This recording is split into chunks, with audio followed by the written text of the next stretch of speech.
She stood at the kitchen counter, pouring coffee like she didn't just say the one sentence that made my heart stop. I know you're not just here to study. The silence after was thicker than the August heat crawling through the open window.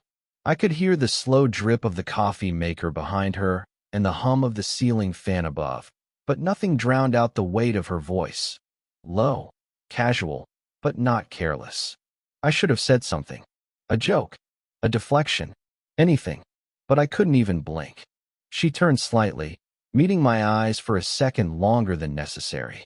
Then she looked away, like she regretted it, like she meant it, like maybe she didn't. This wasn't how it was supposed to go. I'd come over because I told myself I needed quiet to finish my summer paper, and because my best friend was out of town, and his mom, said I could use the house. That was the excuse I gave myself, anyway. But the truth was, I knew she'd be home. She always moved slowly, like she knew people were watching. She didn't wear anything inappropriate, just loose t-shirts, soft blouses, bare feet, but everything about her felt intimate, lived in, real. And when she laughed, it wasn't loud. It was the kind of laugh that came out like a memory. Quiet, sad, a little beautiful.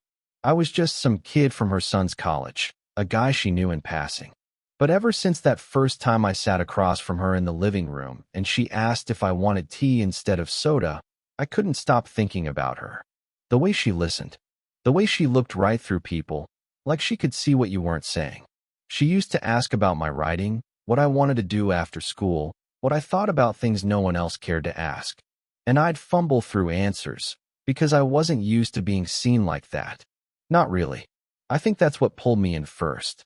Not her looks, though she was beautiful in that effortless, almost painful kind of way, but the feeling I had when she looked at me like I mattered, like I wasn't invisible. I thought maybe I'd imagined it, that I was reading into smiles, brushing pasts, the way she lingered at the door when I left. But now she said it, out loud. I know you're not just here to study. I still hadn't answered. My hands were sweating. My throat felt tight. I didn't know if this was a moment I could step into, or one I should walk away from. And the part that scared me most, I didn't want to walk away. She placed the coffee in front of me, close enough that her fingers brushed mine for a second. Not by accident. I looked up. Her expression was unreadable. Calm, but not cold. Curious, maybe. A little sad again. And for a second, she looked like she was waiting for me to say something she could pretend she didn't already know. Then, before I could speak, before the words could even find me, the doorbell rang. She didn't move. Neither did I. We just stared at each other, both of us frozen, mid-breath, like whatever came next might change everything. She finally stood, smoothing her hands on her jeans like the silence hadn't just broken something wide open. I'll get the door, she said quietly. But she didn't look at me. I watched her walk away, slow and steady, like nothing inside her was shaking. I wish I could say the same. The door opened. A delivery, some package she barely glanced at before setting it on the counter, unopened. Then she came back to the kitchen. We didn't say anything. Didn't need to. The air between us had shifted, stretched thin and delicate, like the moment before glass breaks. She sat across from me again. The coffee between us had gone cold. I looked at her, really looked. The soft lines around her eyes, the way she pulled her sweater sleeves down over her wrists when she was unsure of something. I'd seen her do that before, when she talked about her divorce last winter. Just once, offhandedly. Said it didn't break her, just rearranged her. That word stuck with me. She never talked about him again. Never mentioned dating either. Her world seemed small, quiet, like she'd made it that way on purpose. Mine was loud, chaotic. I still shared an apartment with 3 guys who never washed their dishes and had no idea I'd been skipping parties just to write here, at her house, every Thursday. Because she made space for me. She made things quiet. She looked up suddenly. You okay? I nodded too quickly.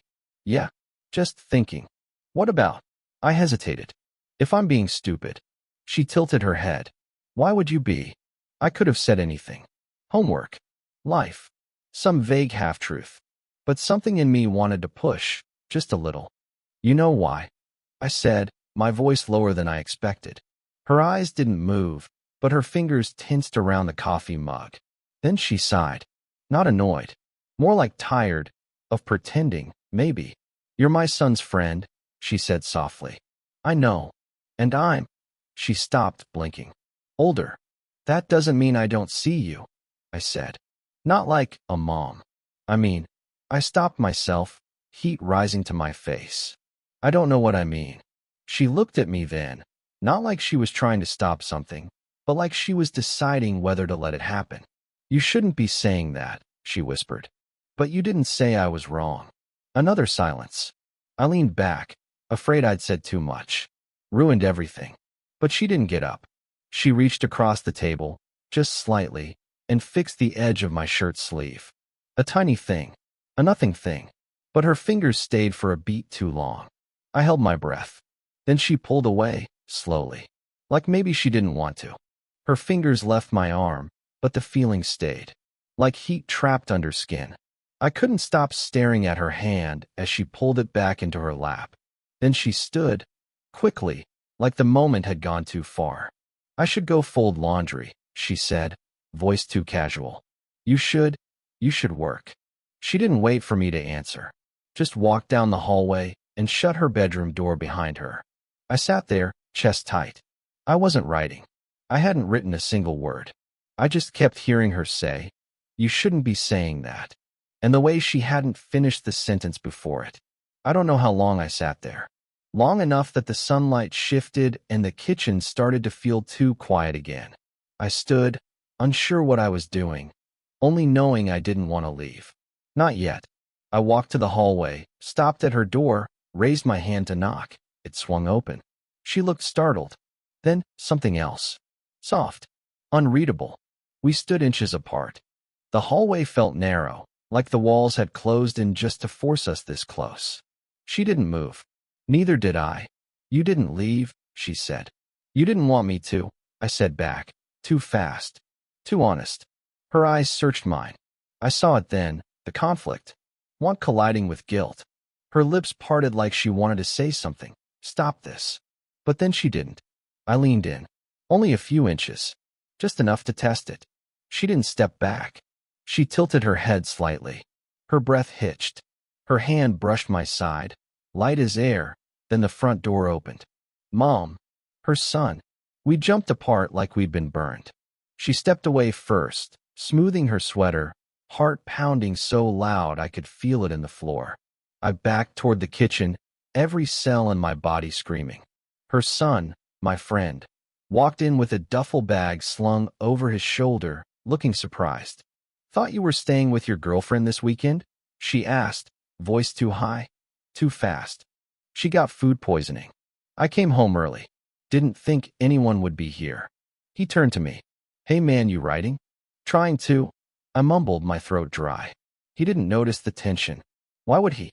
To him, I was just some guy at his house. He dropped his bag and went to the fridge. Meanwhile, she stayed frozen at the hallway's edge, hands clenched at her sides. I didn't look at her. I couldn't. Not with him there. Not with the memory of almost kissing her still buzzing in my bones. But just before I turned away, I saw it. The briefest glance she gave me. Like she was sorry. Like she still wanted to. I couldn't focus with him there. Every time he laughed at something on his phone or shouted from the other room, I flinched, like he might suddenly know. Like guilt could somehow seep through the walls. She avoided me for the rest of the evening. Kept busy. Dishes. Laundry. Something about reorganizing the spice cabinet. I didn't blame her. I told myself I should leave. That staying overnight, even on the couch, was pushing it too far. But I didn't move. Neither did she. By midnight, the house had gone still. Her son was asleep upstairs. I heard the soft click of her bedroom door. And I snapped. I got up, barefoot, heart hammering, and walked down the hall. Her light was still on. I knocked. Once. Nothing. Then, quietly, it's me. The door cracked open. She didn't look surprised. Just tired. What are you doing? She asked. I don't know. You need to stop, she whispered. I've tried. My voice cracked. I think about you all the time. She shut her eyes. Pain flashed across her face, not because she didn't want to hear it, but because she did. And it scared her. I can't be that person, she said. You already are. Her breath caught. She stepped back, just enough to let me in. Not fully, but she didn't close the door, either. I'm too old for you. I don't care. You should care. I stepped closer. Then tell me to go. Really say it. She didn't. Her hand was on the doorknob, but she wasn't turning it. I feel like I'm losing my mind, she whispered. You're not. She laughed, quiet, bitter. You don't get it. You'll move on. You'll finish college. You'll find someone your age who doesn't come with this much. Wait. I don't want someone else. She looked at me, eyes glassy. I want you to stop saying things I want to believe. I didn't touch her. I didn't have to. The air between us pulsed with everything we hadn't said. And then she said it. Soft. Shaky. If you kiss me right now, I won't stop you. I froze. She looked terrified of her own words, like saying them had undone her. I'm serious, she whispered. If you come closer, it's over. I won't be able to pretend anymore. My hand lifted, halfway between reaching and retreating. I couldn't think. Couldn't breathe. I took one step forward. Then her son's voice called from upstairs. Hey, Mom. Where's the Tylenol? We both jerked back like lightning hit the floor. She turned from me fast, wiping her eyes. I heard the bedroom door click shut behind her as she disappeared into the hallway.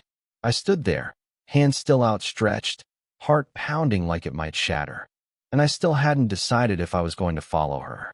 The next morning felt like it never slept. I barely did. Just lay there on the living room couch, staring at the ceiling, replaying her words. If you kiss me right now, I won't stop you. She hadn't looked at me again after that. Hadn't said goodnight. Just vanished down the hall like she was running from something. Or someone. Maybe both. I thought it couldn't get worse. Until I heard her son on the phone the next morning, laughing softly in the kitchen. Nah, it's weird, man. I think something's off, he said. Pause. She barely talks when he's here now. I came down last night, and the whole house was dead silent. I froze in the hallway, just out of sight. Like, I don't want to accuse my mom of anything, he chuckled nervously. But dude, it's almost like he's into her. A long silence. Then, yeah, I'm gonna ask her. I backed away before I heard more. My legs felt like they might give out. He knew, or was close enough. My chest tightened with panic. Not just fear of being caught, it was deeper than that. It was the sickening realization that this thing we'd been trying to keep buried was now dragging everything with it to the surface. I waited until he left for the gym before I knocked on her bedroom door. She opened it slowly, hair tied back, no makeup, just a plain robe pulled tight around her. But she looked older today, not in years, in weight. Like something had settled on her shoulders overnight. He suspects, I said. She didn't even ask who. I heard him on the phone. She closed her eyes. I knew this was a mistake. You're not a mistake. Her voice came quiet, but sharp. This is... I swallowed hard. So that's it. She turned her back to me and walked inside. I followed. You told me you wouldn't stop me. That was a moment, she said. Not a future. I flinched at that. You meant it. Yes. And I regret it. I stepped back like she slapped me. She turned around slowly, arms crossed over her chest. You think this ends well? She asked. You think we sneak around, lie to him, and no one gets hurt? I didn't answer, because she was right. I like you, she admitted suddenly, voice cracking. More than I should. But I won't be the woman who ruins her own son's trust. My throat burned. So what? You're just going to forget this ever happened? She looked at me for a long time. Then she said something I didn't expect.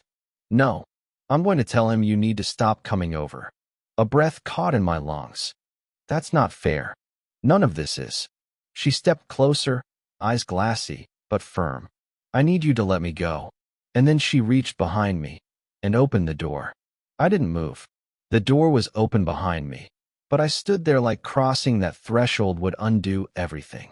She stood just inches away, arms still folded, face unreadable, except for her eyes. They were tired. But worse than that, they looked afraid. I told myself you were just kind. I said quietly. That I was imagining it. But you felt it too. Her jaw tensed. That doesn't make it right. I'm not asking you to be perfect, I said. I'm asking you to stop pretending this didn't mean something. A silence stretched between us. It wasn't the sharp kind from before, it was the heavy kind. Like both of us were standing on the edge, not sure who would jump first. She shook her head slowly, voice almost breaking. I don't get to have this. You don't see that yet, but you will. You think I don't know what people would say? That I'd be judged, laughed at, lose my friend? I've thought about all of it. I took a step closer. I still want you. She blinked fast, like she was trying not to cry. You don't know what loving someone like me really looks like. I want to find out. Her breath hitched, but she didn't stop me when I took her hand. And suddenly she looked up at me like she wasn't scared of me, but of herself. Of what she might do if she let go for even a second. I've spent years trying to hold myself together, she whispered. You make me forget I'm supposed to be careful. I squeezed her hand. Then don't be careful. Not with me. Tears welled in her eyes. One slipped down her cheek, and she didn't wipe it away. I leaned forward, slow, close enough to feel her breath. She didn't pull back. Her lips parted slightly, unsure, trembling. I could have kissed her. Everything in me wanted to.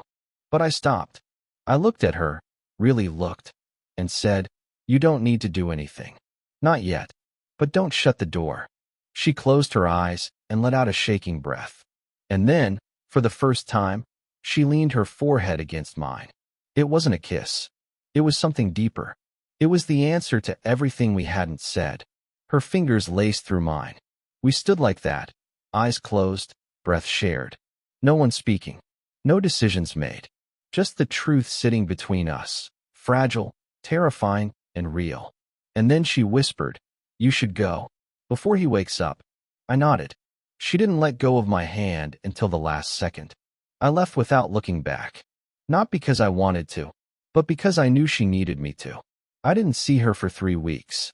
I told my friend I had midterms, that I was too busy to hang out, that I was writing from home. He didn't ask questions. He never found out. Or maybe he did, and chose not to say anything. The truth is, I missed her in a way I didn't know I could miss someone I'd never really had.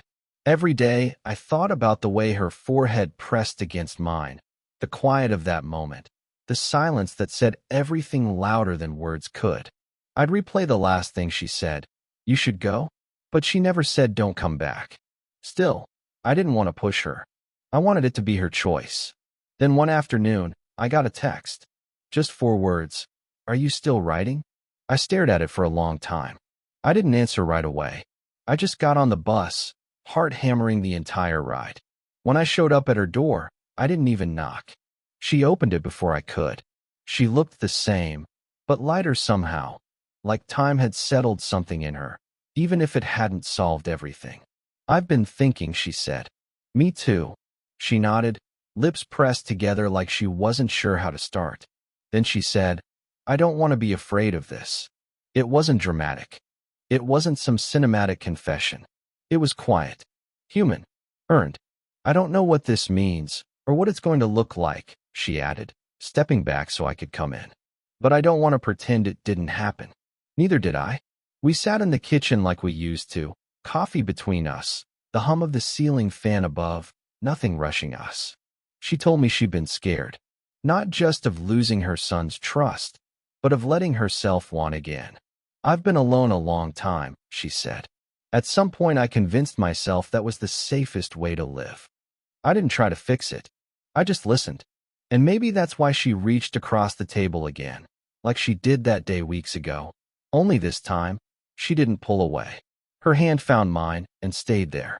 We didn't label anything. We didn't plan the future. We just let it be what it was. Something real, something fragile, something worth not running from. That night, as I left, she kissed my cheek, not like a mom, not like a goodbye, but like a beginning. Did you enjoy the story? What kind of stories would you like to hear next?